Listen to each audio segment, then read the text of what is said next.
Assalamualaikum warahmatullahi wabarakatuh. Innal hamdalillah nahmaduhu wa nasta'inuhu wa nastaghfiruh wa na'udzu billahi min shururi anfusina wa min sayyiati a'malina. Man yahdihillahu fala mudilla lahu wa man yudlilhu fala hadiya lahu. Asyhadu an la ilaha illallah wahdahu la syarika lahu wa asyhadu anna Muhammadan abduhu wa rasuluhu la nabiyya ba'dahu.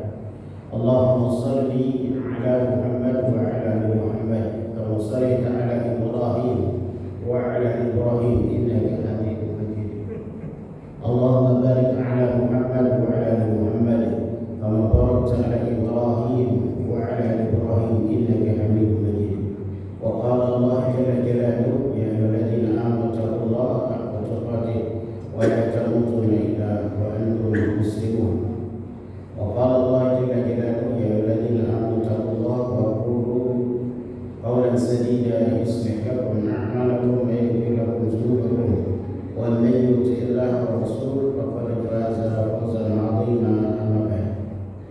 Ikhwani wa ta'ala jamaah salat Nabi Ibrahim wa rahimahullah ta'ala. Alhamdulillah, segala puji syukur milik Allah yang Maha Rahman, yang Maha Rahim, yang telah memberikan kita nikmat yang terbesar, nikmat yang agung, yaitu nikmat yang menyelamatkan diri kita di dunia dan di akhirat, nikmat yang akan menyelamatkan kita dari fitnah-fitnah dunia ini, yaitu nikmat iman. Salam serta salat pada Rasul kita, Nabi kita Muhammad sallallahu alaihi wasallam. Ikhwan ta'ala, kita melanjutkan pembahasan tentang iman kepada hari akhir. Iman kepada hari akhir. Masuk kepada pembahasan yang kedua, al-iman, yaitu iman kepada al-iman bil hisab wal jaza. Yuhasabul 'abdu 'ala 'amalihi wa yujazi 'alaihi. Wa qad dalla 'ala dhalika al-kitab was-sunnah wa ijma'ul muslimin. Ikhwan ta'ala, pembahasan kita malam hari ini adalah perkara iman kepada hari akhir yang kedua, yaitu iman kepada hisab, perhitungan. Nabi sallallahu alaihi wasallam bersabda dari hadis yang diriwayatkan oleh Imam Bukhari dan Imam Muslim. Kemudian ada hadis yang lain yang bersumber dari sahabat Abu Barzah al-Aslami yang dikeluarkan oleh Imam At-Tirmizi, nomor hadis 2340, 2341. Hadis Bukhari dan Muslim dari sahabat Abu Hurairah radhiyallahu anhu. Di ujung hadis, ya hadis ini panjang, di ujungnya Nabi sallallahu alaihi wasallam bersabda, "Ma utiya ahadun ata'an khairan wa 'awsa min as-sabr." Ya, apa artinya? Tidak ada pemberian ya yang terbaik dari seorang hamba, ata'an khairan, pemberian yang terbaik ya, yang diberikan oleh Allah Subhanahu wa taala kepada hambanya, wa 'awsa, dan lebih luas, illa min as-sabr, kecuali kesabaran.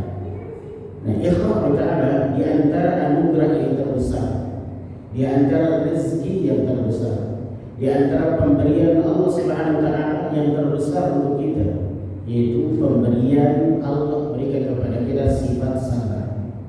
Sabar itulah yang menciptakan namanya kesuksesan. Kalau hari ini ikhwan ta'ala kita lihat dalam rumah tangga kita harmonis dia, maka itu karena Allah berikan kesabaran dalam rumah tangga tersebut. Begitu juga di dalam bermasyarakat, begitu juga dalam berkarya, begitu juga dalam dunia dan ya di dalam amalan-amalan dunia. Maka Nabi katakan, wa'alsa, sabar itu pemberian yang terbaik dan sifatnya luas. Bagaimana bersifat luas sabar itu? Kita bisa lihat dalam realita kehidupan kita. Kalau hari ini kita mencoba atau pernah membaca orang-orang sukses secara karir mungkin, atau secara finansial mungkin, atau mungkin secara keturunan, maka kita akan mendapatkan mereka bisa sukses, bisa beruntung, ya, menempuh semua itu karena ada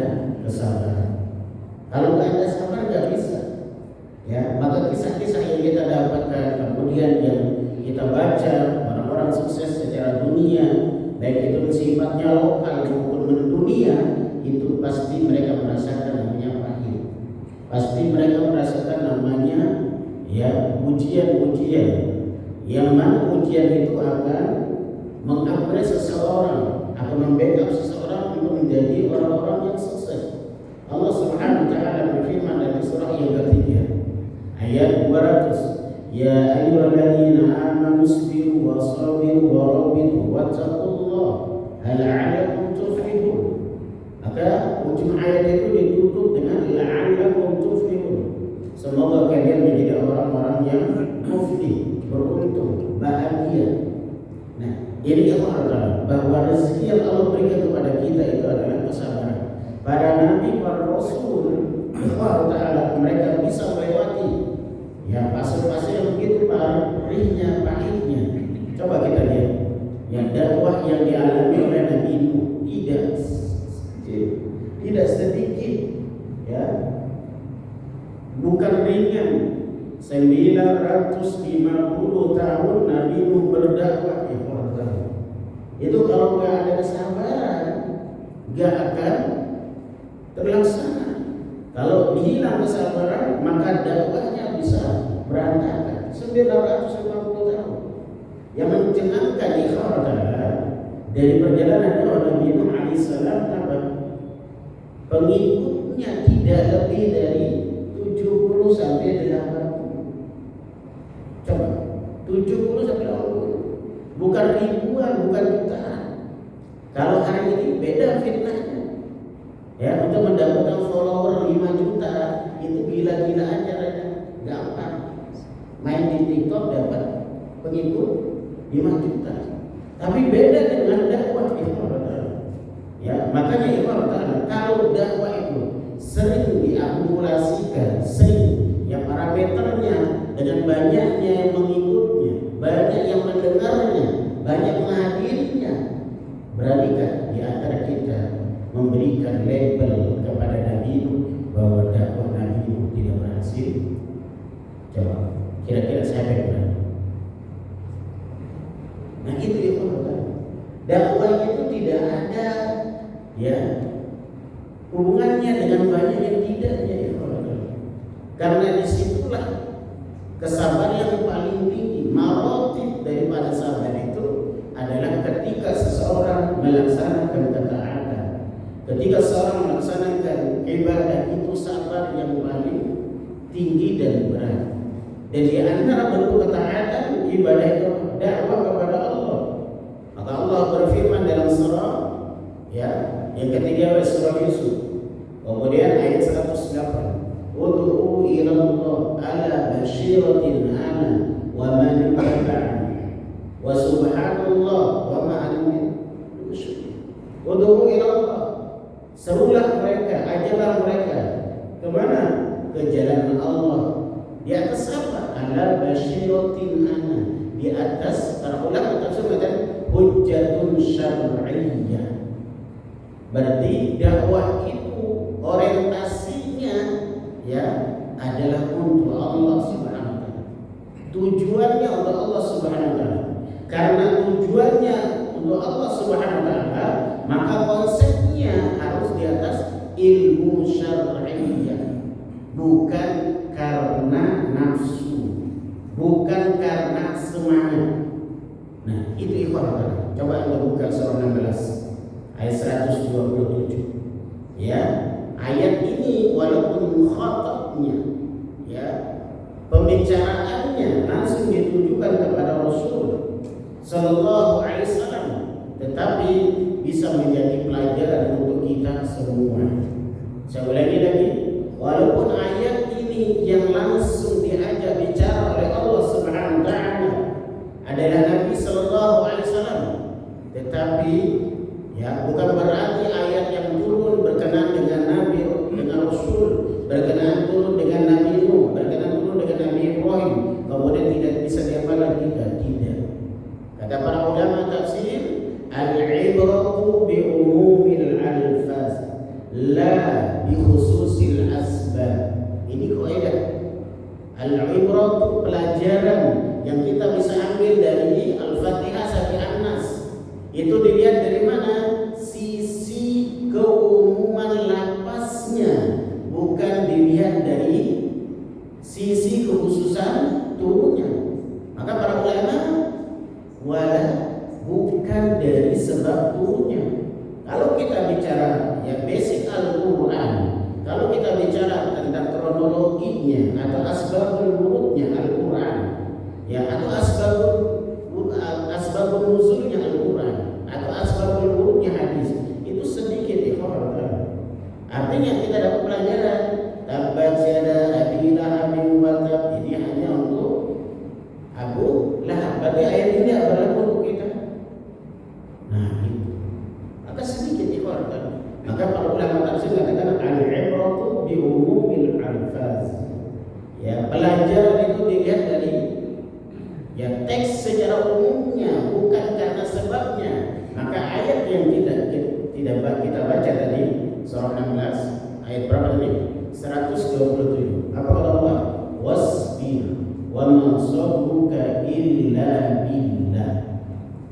Baca terimanya. Wasbir. Silakan baca terimanya.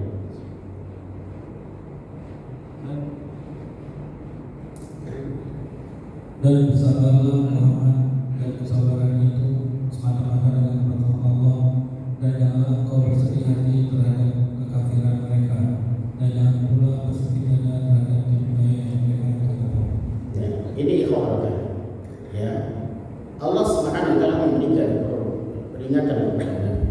Yang kemudian sebagai tasbih, ayat ini sebagai tasliyah, hiburan untuk Nabi sallallahu alaihi wasallam. Jangan sampai berkecil hati kalau dakwahnya ditolak ya oleh keluarganya, kemudian dari luar ditolak, jangan begitu kan, bersabarlah. Nah, itu ikhwan. Faedah yang kedua dari ayat tadi selain tasliyah, hiburan untuk Nabi sallallahu alaihi wasallam, yang kedua faedah yang kata para ulama ayat itu adalah bahwa semua bentuk kebaikan Allah, ibadah yang kita lakukan ini ikhwan itu disebabkan karena ma'unah Allah. Bahasa yang lain, inayahnya Allah, pertolongan Allah. Antum bisa tasbih, itu siapa yang bantu? Allah, yang tolong Allah, yang berikan. Kita bisa sholat itu karena Allah yang tolong. Maka ayat itu mengajarkan kepada kita jangan sekali-kali ya urusan ibadah ini disandarkan kepada akal kita, kepada diri kita. Saya bisa sholat maghrib karena saya tidak. Ya, Allah akan berikan itu. Maka semua bentuk kebaikan-kebaikan yang kita bisa lakukan untuk saham akhirat, untuk investasi akhirat, itu datangnya dari Allah. Ini pelajaran yang kedua dari ayat. Jangan sampai kita terkontaminasi ya karena virus dengan apa? Ujub kita, kebanggaan kita. Saya bisa sholat karena saya jangan. Saya bisa sedekah karena saya tidak usah. Ya, maka sandarkan semuanya. Maka itulah bentuk apa? Tasbih kita, bentuk tawakal kita kepada Allah Subhanahu wa taala. Kemudian munasabatul ayatnya. Ya, korelasi ayat ini banyak sekali dari ayat-ayat lain. Kemudian Nabi sallallahu alaihi wasallam menjelaskan lagi dari hadisnya. Ada tiga di situ.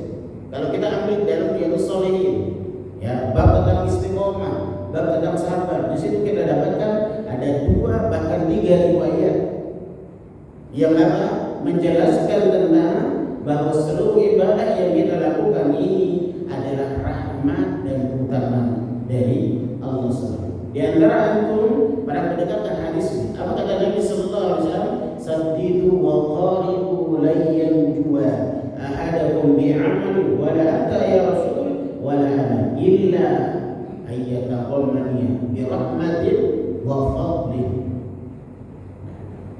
Saddidu, beristiqomalah kalian, bersungguh-sungguhlah kalian dalam ibadah, karena tidak ada salah seorang di antara kalian, kata Nabi, yang bisa selamat karena amalan. Berarti kita masuk surga bukan karena sholat kita, masuk surga bukan karena sedekah kita, masuk surga bukan karena ilmu kita,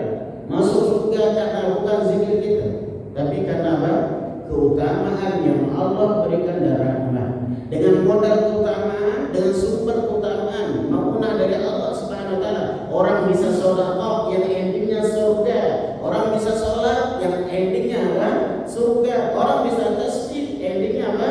Surga. Begitu makna dari hadis tadi. Ya. Anda bisa hadir di majelis ilmu, siapa memberikan rahmat dan keutamaan? Allah Subhanahu. Dengan sebab ilmu inilah kita akan menuju apa? Surganya Allah Subhanahu wa taala. Nah, itu namanya ma'unah. Itu namanya rahmat. Itu namanya keutamaan dari Allah. Karena apa itu adalah kalau kita mengukur rahmat Allah, ya keutamaan Allah dengan nilai-nilai dunia, dengan fisik hari ini, maka yang lebih pantas paling banyak sholat dan rukuknya kira-kira siapa? Siapa? Siapa kira-kira Bapak? Ya, orang yang atletik, para atlet, yang kuat lari maratonnya, yang kuat angkat berbalnya, yang kuat fitnessnya. Pertanyaannya, ritme untuk fitnessnya tidak pernah lebih, tidak pernah korupsi. Paham apa saya ini? Jadwal untuk fitnessnya, untuk joggingnya, untuk olahraganya gak pernah korupsi. Tapi pernahkah dia bisa untuk sholat? Bisakah dia untuk zikir? Bisakah dia untuk sholat? Tidak. Nah, kalau diukur dengan fisik, ya, sekarang yang sholat siapa di antara kita? Bukan orang-orang yang jago lari, bukan orang-orang yang kuat angkat barbalnya, bukan orang-orang yang kuat macam itu. Tapi Allah menyentuh hati hambanya untuk rukuk dan sujud. Allah sentuh lisannya hamba tersebut untuk apa? Tasbih. Kita harus sadar dan jujur bahwa di antara kita nggak ada yang nggak hafal namanya tasbih, tidak ada yang tidak hafal namanya tahlil, tidak ada yang tidak hafal namanya takbir, semua hafal. Pertanyaannya, untuk membasahi lisan dengan tasbih, membasahi lisan dengan takbir, membasahi lisan dengan tahlil, bisa nggak ya? Nggak bisa. Sekian yang hadir hari ini, ya majelis ini. Entar tidur, ketika tidur lisan kita berzikir tidak? Semua apa? Tapi yang membackup untuk dia self tidur dengan lisan berzikir, di backup supaya badannya itu bisa sholat, di backup oleh Allah supaya hartanya bisa sedekah. Tidak semua. Backup itu dalam bahasa ya Arabnya apa? Taufiknya Allah. Yang membackup kita itu walaupun kadang-kadang badan loyo, badan tidak sehat, tetapi insya Allah bisa sholat. Kadang-kadang ya harta kita pas-pasan, tetapi membantu orang bisa. Nah, menggerakkan itu semua pemberiannya dari Allah. Itu disebut dengan rahmat dan keutamaan. Dalam bahasa Al-Qur'annya ma'unah dan inayatnya. Nah, sampai di sini bahwa dan kawan-kawan jelas bahwa jangan sekali perkara ibadah ini disandarkan kepada urusan-urusan yang sifatnya teknis, dunia atau fisik. Ya, gitu. Nah itu ikhwan rahimahullah. Ya, Anda bisa muhasabah. Ya, bisa muhasabah. Ya, Masjid Baitul Hidayah yang kita cintai hari ini, yang hadir untuk 5 waktu, apakah ada tambahannya? Ada tambahannya? Tidak ada. Jumat, karena apa? Tidak semua Allah berikan apa? Rahmat. Tidak semua Allah berikan ma'unah. Dan disitulah ayat itu mengajarkan kepada saya dan kita semuanya bahwa kalau Allah tolong kita tidak akan bisa ibadah. Sebagaimana hadis Mu'az bin Jabal. Ya, apa kata Nabi sallallahu alaihi wasallam kepada Mu'az? Wallahi la uhibbuka. Demi Allah, wahai Mu'az, aku senang sama kamu. Aku cinta sama kamu. Apa kata Nabi ketika memegang pundaknya Muaz setelah selesai sholat asar, la tansau an kulli duburis sholat ayyakula Allahumma a'inna ala dzikrika wa syukrika wa husni ibadatik. Itu perkataan Nabi kepada Muaz, dan doa inilah yang dipegang oleh Muaz bin Jabal. Membuktikan doa tadi apa? Ikhwan adalah ya iktiraf kita, kesadaran kita kalau Allah nggak tolong untuk zikir nggak bisa. Kalau Allah nggak bantu kita untuk ibadah nggak bisa. Kalau Allah nggak bantu kita untuk pergi ibadah nggak bisa juga. Kalau nggak Allah tolong kita untuk bersyukur nggak bisa. Maka kata Imam Ibnu Qayyim dalam kitab Madarijus Salikin, ya dalam kitab Miftahus Sa'adah, atau dalam perkataan Imam Ghazali dalam kitab Ihya'ul Ulumuddin, bahwa kehidupan kita ini ada dua bentuknya. Ya. Bagaimana bentuknya? Karakter hidup kita ini ada dua. Kalau dapat ujian itu harus sabar. Kalau dapat nikmat harus syukur. Itu aja. Nah, orang kalau dapat ujian dia sabar, bahagia dia. Kalau dia dapat nikmat dia syukur, bahagia dia. Ternyata untuk meraih kebahagiaan tadi dua kuncinya. Dapat ujian sabar, ya, yaitu dapat nikmat syukur. Itu aja. Kita nggak keluar dari dua ibadah tadi, ya, sabar dan syukur. Kemudian ikhwan ta'ala, itu faidah dari ayat tadi. Pertama, ayat tadi memberikan tasliyah, hiburan kepada Nabi Sallallahu Alaihi Wasallam supaya jangan bersempit dadanya disebabkan apa? Karena kufuran orang-orang musyrik, karena permusuhan internalnya yang luar biasa. Makanya ikhwan ta'ala, Nabi Sallallahu Alaihi Wasallam ketika mendapatkan ujian besar, dan itu masya Allah, ya ujian itu ya tidak bisa-bisa ikhwan, tetapi apa? Seperti tangga, seperti rantai yang tidak putus. Ya, istrinya meninggal, kemudian pamannya meninggal, maka Allah berikan tasliyah. Tasliyah itu hiburan. Sisi lainnya orang Quraisy ya sudah apa? Sepakat untuk apa? Untuk membunuh Rasulullah SAW. Karena itu adalah merupakan propaganda dari orang-orang Mekah. Ya, jadi dia saat itu maka Allah berangkatkan Rasulullah Sallallahu Alaihi Wasallam untuk apa? Mi'raj. Mi'raj itu simbol bahwa Allah menghibur nabinya yang dalam keadaan apa? Tekanan batin yang luar biasa. Istri meninggal, paman meninggal, di luar ancaman luar biasa. Allah hibur ya di Isra dan Mi'raj ini. Setelah turun Isra Mi'raj, ya disitulah Nabi kemudian baru turun namanya fase hijrah.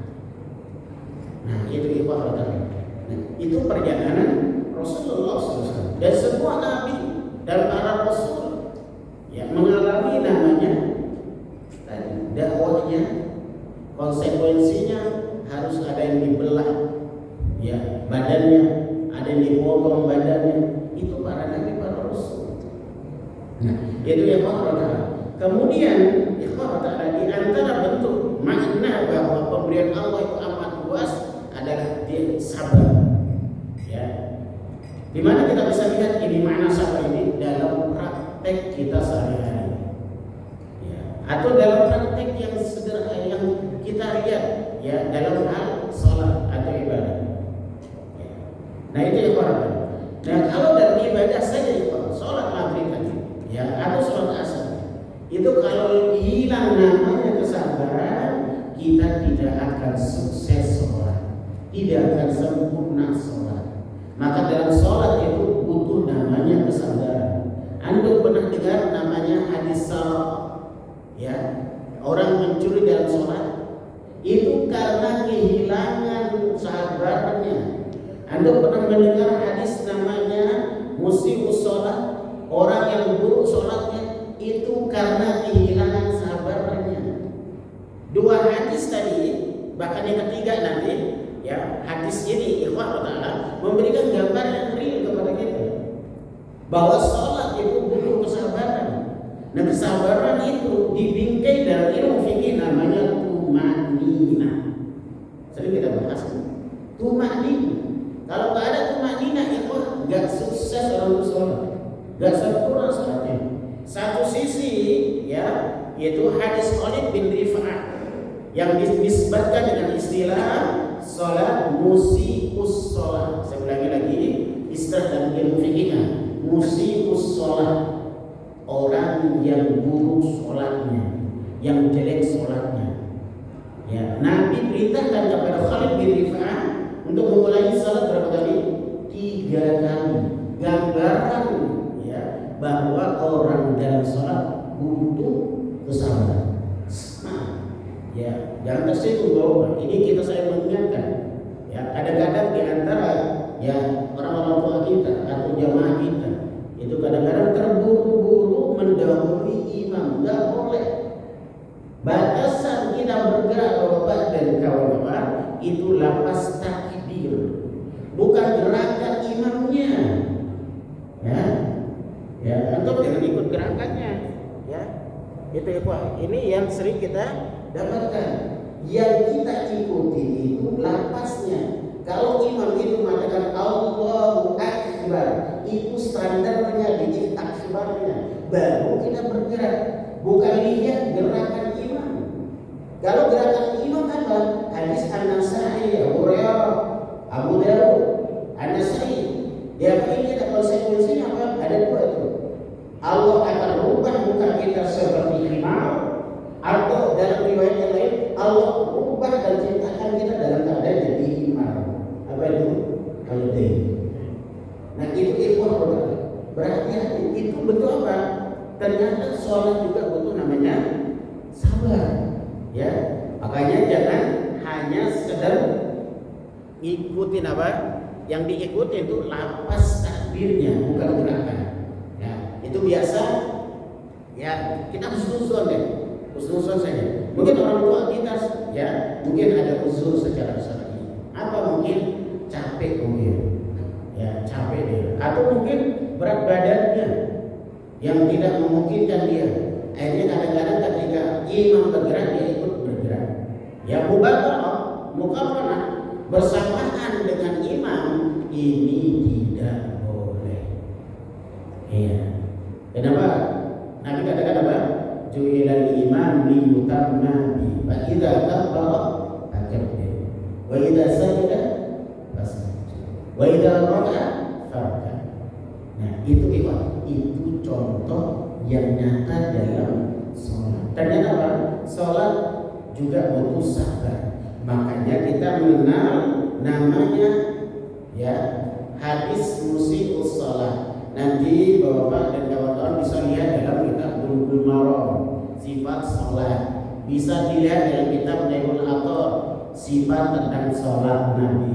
Bisa dilihat dalam kitab Fikih Sunnah, ya Sahih Fikih Sunnah bab sama juga sifat sholat. Itu ada hadis yang kedua yang saya bacakan tadi. Itu satu sisi. Orang yang nggak sabar dalam sholat disebut dengan musii'us shalah. Makanya sahabat itu diperintah oleh Nabi Bapak mengulangi 3 kali sholatnya. Ketika kali sholatnya diulangi baru menghadap. Dengan lapang dada dia, tidak marah dia. Ketika Nabi itu begitu, apa kata sahabat ini? Ya Rasul, kalau memang dalam gerakan sholat saya ada yang salah, tolong berikan ilmunya. Makanya ketika Nabi ajarkan kepada sahabat Khalid bin Rifa'ah tadi, maka kita mendapatkan perkataan ulama dalam kitab Fathul Bari. Ibnu Hajar Al-Asqalani mengatakan hadis tadi ya yang Nabi ajarkan pada sahabat tadi mengajarkan kita tentang rukun sholat.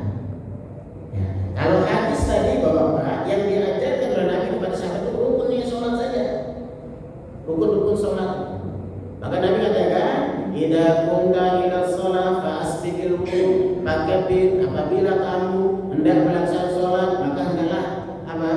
menghadap kiblat, kemudian takbir. Ini rukun salat.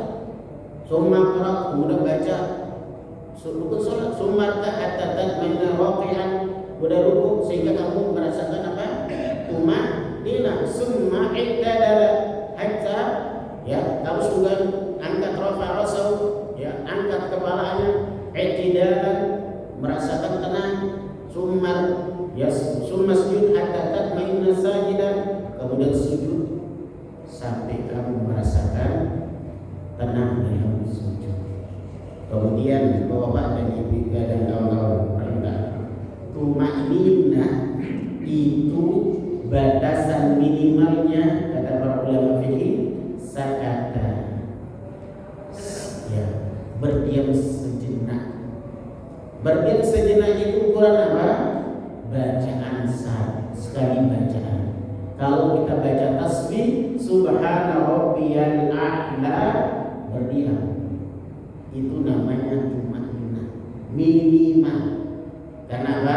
Semua bacaan ya di dalam sholat satu itu namanya wajib, lebih dari satu namanya sunnah. Antum mau baca 3, mau baca 5, subhana rabbiyal azim, subhana rabbiyal azim, mau baca 10 silahkan. Yang wajib cuma satu. Dari mana hadisnya? Abdullah bin Zaid. Maka Imam Radha ini kita sering ingatkan, ya. Makanya sholat dan wudu itu adalah, ya kalau wudu itu tidak boleh gerakannya lebih dari 3. Hukumnya sudah makruh. Ya, cuci tangan lebih dari 3. Cuci tangan semuanya bisa ringkas, Bapak. Ya. Ada 3 hadisnya. Pertama hadis Abdullah bin Zaid, yang kedua ya Imran bin Husain, yang ketiga hadis Abu Hurairah. Hadis Abdullah bin Zaid itu gerakan wudu cuma sekali. Kalau kita merasa sempurna, cuci tangan sekali cukup, tidak apa-apa. Itu yang dari Zaid siapa? Abdullah bin Zaid. Tapi kalau masih kurang, tambah lagi Abu Hurairah. Jadi 2. Kalau masih kurang, pakai Imran Husain bin Amran. Nah gitu. Selainnya lebih dari 3 tadi nggak ada riwayat. Antum cuci tangan 5 kali misalnya, cuci kaki 5 kali misalnya. Ini apa? Menyelisihi. Makanya ikhwan adalah ya kalau sudah merasa cukup sekali, sempurna ini, tangan sudah basah sekali ini, udah cukup. Kalau saya amalkan hadis yang pertama, ya, dan masya Allah aman. Tetapi kalau belum di backup kita dengan ilmu yang adalah itu biasanya apa? Ragu, was-was, cuma sekali, nggak bersih. Setan datang nggak bersih, Pak. Gitu. Tetapi kalau sudah punya dasar, sekali cukup. Kalau nggak cukup lagi tambahin hadis kedua 2 kali. Nggak cukup 3 kali udah maksimal. Jangan 4. Kalau 4 sudah masuk warning tadi. Airnya kecil kan? Ya, gitu. Lebih kecil. Dilatih apa? Sabar. Nah itu ada. Ya kita kan maunya 1 tandon airnya. Baru merasa apa? Puas, merasa maksimal. Nah itu hitungan dalam wudu. Nah kalau sholat terbalik. Kalau sholat apa? 1 itu yang wajib bacaannya.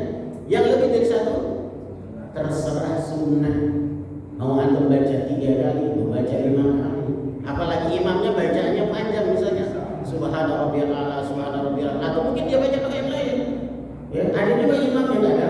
Dia beramal dalam ruku dan sujudnya setelah bacaan apa? Setelah baca sujud atau ruku atau dalam sujudnya dia baca doa misalnya Rabbi ghfirli, Rabbi ghfirli, Rabbi. Silakan. Kita sebagai makmum bisa punya peluang untuk apa? Nambah bacaan. Nah, kalau tadi hanya 3, nambah lagi. Subhanallah wa bihamdihi, subhanallah wa bihamdihi. Luar biasa. Itu kalau paham. Kalau nggak paham, kalau nggak paham,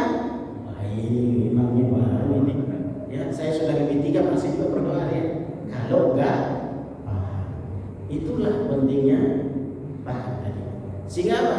Kita bisa mengikuti ritme dari imam tersebut. Ya, sama dengan saya ya kalau sholat yang ya istilah masjid-masjid yang sudah terbina majelis ilmunya pun aman. Tetapi kalau masjid yang tidak ada majelis ilmu, kita harus paham, ngikutin. Ya tidak boleh kita paksa diri. Wah iya karena dulu baru dia beda. Kita ngikutin. Ya kalau sebagian masjid yang lain itu masya Allah, antum harus sabar. Antum buku baru sekali. Subhanallah rabbiyal a'la, subhanallah rabbiyal azim, dia sudah naik. Nah kalau pakai pendapat yang tadi harus 3, antum tidak merasa puas. Maka disitulah melahirkan ketenangan. Saya juga gitu, ya transit misalnya di Pinang, ya pinggir jalan itu kadang-kadang sholat masya Allah baru ruku saya, belum bacaan, baru ruku aja. Bagaimana cara kita kembali kepada tadi yang tadi? Sekali ambil. Jangan tekan 2 kali 3 kali, nanti udah setuju. Nah itu indahnya kita di backup dengan apa? Ilmu, sehingga tidak kata para ulama al-ilmu, ya ilmu itu apa? Munafi lil jahl. Ya, al-ilmu munafi lil jahl. Ilmu itu menghapuskan ketidakpahamannya. Baik, itu satu sisi. Ya, itu dalam realitas sholat. Sisi yang lain bahwa pada individu dan kita musnad Imam Ahmad, Sunan Ahmad dan Abu Dawud itu pernah kita mendengar istilah saraqatis shalah. Ya, Nabi tanya kepada sahabat, tahukah kalian orang yang mencuri dalam sholat? Nah, Nabi tanya, tahukah kalian orang yang mencuri dalam sholat? Ya, sahabat ya terperanjat, kaget. Ya, akhirnya para sahabat menjawab, Allah dan Rasul yang lebih paham. Nah, maka Nabi katakan, ya, orang menyusun sholat itu la yutimma ruku, la'alla la yutimma ruku wala sujud. Boleh saja tadi rukunya dia sempurna, tapi nanti waktu sujud terburu-buru. Boleh saja dia waktu sujud dia sempurna, waktu tidak sempurna. Itu disebut mencuri sholat, mencuri dalam sholat. Atau bahasa yang lain, ikhwan adalah seperti ayam. Ya, nah itu ada 2 sisi. Ya, kemudian hadis yang lain pernah kita sampaikan, hadis riwayat, ya, bahwa ada orang yang sholat 60 tahun. 60 tahun. Pernah dengar kan?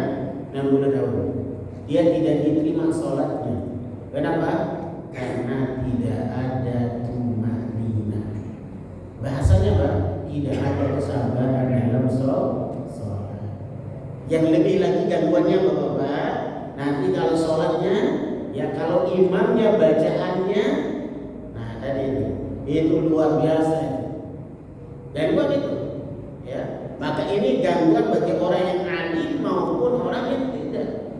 Ya, karena tidak semua kalau jadi depan itu bisa merangkul dari emosi kita, tidak. Ada juga imam yang tadi ketika baca kemudian masya Allah kita jadi syak, kita jadi ragu dan lain sebagainya. Ini menurutnya apa? Ujian dari Allah, ya. Ujian dari Allah supaya kita sabar. Nah itu Bapak dan kawan-kawan praktik, ya namanya sabar. Ternyata kalau ingin sempurna sholat kita butuh kesabaran. Maka ayat tadi mengajarkan kepada kita wasbir wa man sabruka illa billah. Bersabarlah Nabi Muhammad, tidaklah kesabaran itu melainkan dari Allah Subhanahu wa taala. Baik, nah ini makna hadis Nabi. Tidak ada pemberian ya Allah Subhanahu wa taala kepada seorang hamba pemberian yang terbaik dan sifatnya luas kecuali dari kesabaran. Makanya harmonisnya negara rumah tangga kita karena ada kesabaran, amannya negara kita karena ada kesabaran. Semua ya betul. Sekolah aman karena kesabaran, semua itu. Nah kalau itu hilang maka orang tidak akan mendapatkan namanya kesuksesan. Ya, baik itu dunia berkaitan dengan urusan akhiratnya. Baik, ini ikhwan rahimahullah. Kemudian ikhwan ta'ala, ternyata ya sumbernya dari kesabaran tadi. Dan kesabaran ini ikhwan ta'ala akan membawa kita kepada kelanggengan. Orang yang bisa istiqomah, ingat, orang yang bisa istiqomah ikhwan, karena dia punya kesabaran. Kalau kesabaran tidak ada, istiqomahnya bubar, istiqomahnya hilang. Makanya kata para ulama ya, ketika menjelaskan hadis Aisyah radhiyallahu anha, ketika Aisyah radhiyallahu anha bertanya kepada Rasul, "Ya Rasul, ayul amal ahabbu ila Allah?" Ya Rasul, amalan apa yang paling Allah cintai? Amalan apa yang paling Allah sukai?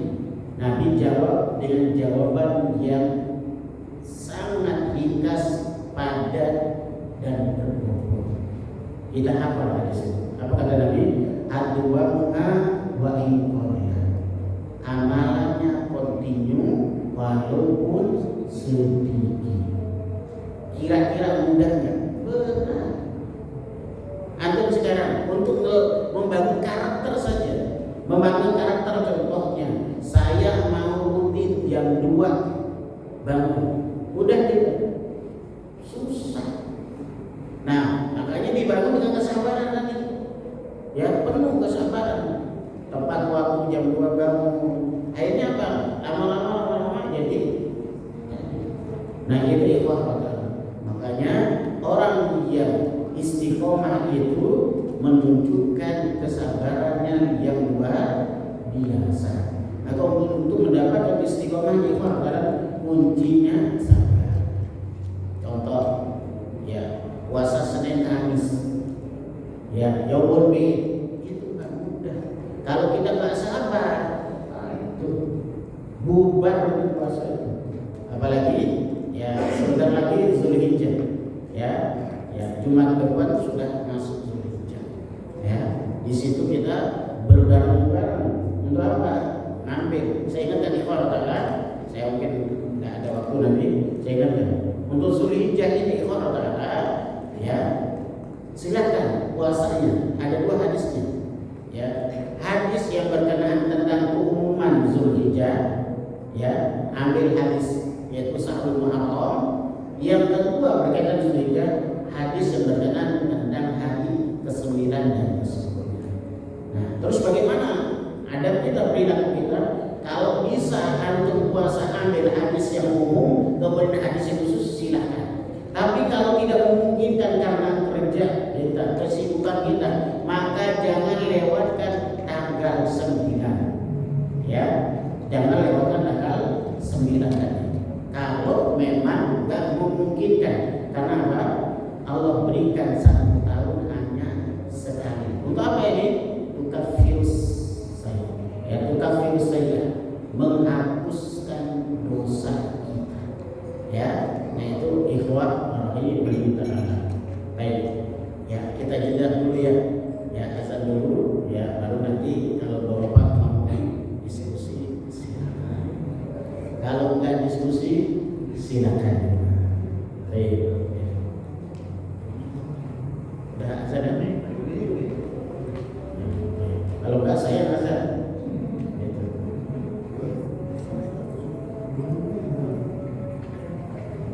Ayo azan. Sampai.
Sampai pada pertanyaan Bapak sebelah kanan ada pertanyaan. Ada pertanyaan. Silakan. Mengenai puasa tanggal 9 puasa Arafah, Ya. itu bagaimana Ustaz? Kita kan terkait dengan perbedaan waktu Ustaz. Iya. Itu baiknya puasa pada saat Arafah apa setelahnya besok Ustaz? Itu baiknya di mana Ustaz? Baik. Iqamah ta'ala. Hadis dari Abu Sa'id Al-Khudri radhiyallahu anhu. Kemudian hadis dari sahabat Irbad bin Sariyah dikeluarkan oleh Imam Nasa'i dan Imam At-Tirmizi. Apa kata Nabi sallallahu alaihi wasallam? As-sawmu yawmu tasum wal fitru yawmu yutiru wal hamu yawmu yahrum. Nabi sallallahu alaihi wasallam bersabda, beridul fitrilah di mana mayoritas orang beridul fitri, dan berpuasalah kalian di mana mayoritas berpuasa. Beridul adha di mana mayoritas beridul adha. Ini hadis secara umum bahwa untuk masalah Idul Fitri, Idul Adha dan puasa itu mengikuti mayoritas, bukan mengikuti matlak. Matlak itu tempat terbitnya aja atau hilalnya, bukan. Tetapi kembali kepada mayoritas. Mayoritas itu kita bahasakan adalah dari pemerintah itu sendiri. Ya, kalau umum pemerintah mengatakan hari, berarti kita ikutin hari yang diumumkan. Nah, itu kaidah dalam ibadah namanya puasa, Idul Fitri, Idul Adha. Baik. Kemudian Allah Ta'ala tentang puasa Arafah. Ya, puasa Arafah. Mana kita ikutin? Ya. Apakah kita ikutin orang yang di Arafah atau ikutin hari rayanya? Itu pertanyaannya. Karena ada dua sih, ikutin hari rayanya atau ikutin Arafahnya. Baik, ini pertanyaan yang luar biasa. Ya, maka Allah Ta'ala ya yang berarafah, ya maka orang yang berhaji maka wajib dia di Arafah. Ada pun yang tidak berhaji maka dia puasa tanggal tersebut. Maka untuk Arafah ikhwan puasanya nih, karena dia sunnah, ya maka kita mengikuti mana itu fatwa ulamanya atau pemerintah atau mengikuti orang yang di Arafahnya. Mana yang diikuti? Ya pemerintahnya. Ya itu Allah. Maka kita ikuti pemerintahnya. Karena apa? Berdasarkan tadi. Ya, jadi kita katakan kalau misalnya katakan 25, katakan 26, 27, ya begitu kan pikirannya. Tanggal 26 atau tanggal 27 Mei, nah itu perkiraan kalendernya. Kemudian berbeda dengan matlaknya sana, Saudi. Nah, Saudi mengatakan tanggal 26, sebenarnya kita tanggal 27. Bagaimana kita ikutin? Ikutin pengumuman pemerintahnya. Itu disebut dengan matlak masing-masing, tidak mengikuti matlaknya negara lain. Nah itu ikhwan. Ini kaidah keumuman dari ibadah namanya puasa, namanya Idul Fitri, namanya Idul Adha. Bahkan dalam hadis tadi yang baru saya wadhakum yaumudhi, beridul adha lah kalian pada hari mayoritas orang beridul adha. Maksudnya apa? Tadi ikuti dia pemerintah. Kalau pemerintah mengatakan tanggal 27, sementara ada yang mengatakan 26, ya yang selamat mana? Ya, antara hak dan benarnya itu serahkan kepada Allah Subhanahu wa taala. Kalau ijtihadnya benar, maka dia dapatkan 2. Kalau ijtihadnya salah, dapat 1. Itu. Jadi ikhwan rahimahullah taala. Itu perkara masalah yaum Arafah, puasanya. Apakah kita mengikuti orang yang Arafah atau mengikuti pemerintah tadi? Baik, itu untuk permasalahan